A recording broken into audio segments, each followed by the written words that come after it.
ठीक है सतीश जी, आपने बहुत अच्छे से पूरी विस्तार से ये बात की और आपकी बात को नहीं मानने का कोई कारण नहीं है, मैं नहीं समझता। लेकिन मुझे ये नहीं समझ में आया कि जब इतना काम भारतीय जनता पार्टी की सरकार ने वहाँ किया, फिर भी पार्टी वहाँ पर लोकल इश्यूज से बचने की कोशिश कर रही है और नेशनल इश्यूज पर चुनाव लड़ रही है।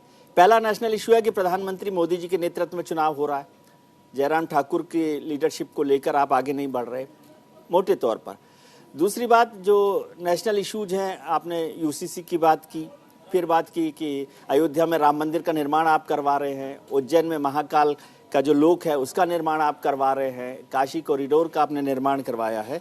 तो ये नेशनल इश्यूज पर जाने की ज़रूरत क्या है अगर लोकल सरकार ने लोकल इश्यूज पर इतना काम किया है तो? विजय जी, अगर हमारे राष्ट्रीय नेता जाएंगे और भारतीय जनता पार्टी की पूरे देश में सरकार है और पिछले 8 सालों से एक अच्छी सरकार का हम संचालन कर रहे हैं, हर क्षेत्र में हम आगे बढ़े हैं और स्वाभिमान के साथ आगे बढ़े जी। ऐसी स्थिति में हमें लगता है कि हमें अपनी उपलब्धियों को जनता के पास ले जाना है जी। और मुख्य धारा के साथ बहने वाला हिमाचल है। सबसे ज्यादा साक्षर केरला के बाद हिमाचल प्रदेश है। वहां के लोग अगर मुख्य धारा के साथ सोचते हैं, राष्ट्रीय मुख्य धारा भी उनके दिमाग में रहती है वोटों करते हुए, इसीलिए वहां भाजपा कांग्रेस दो ही पार्टियों का आज तक अस्तित्व रहा है।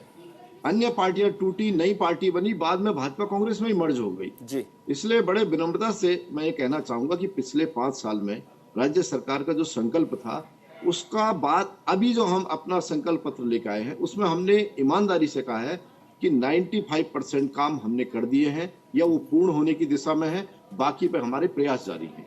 इसलिए हमने स्थानीय स्तर पे भी काम किया है। पूरे एशिया की 35% फार्मा का जो इंडस्ट्री है वो हिमाचल प्रदेश में है। रोजगार की जो अपार संभावनाएं हैं, ठीक है, सबको रोजगार देना एक बहुत बड़ी चुनौती रहती है, मगर हिमाचल प्रदेश ने किसी हद तक बेरोजगारी को कम करने का बहुत प्रयास किया।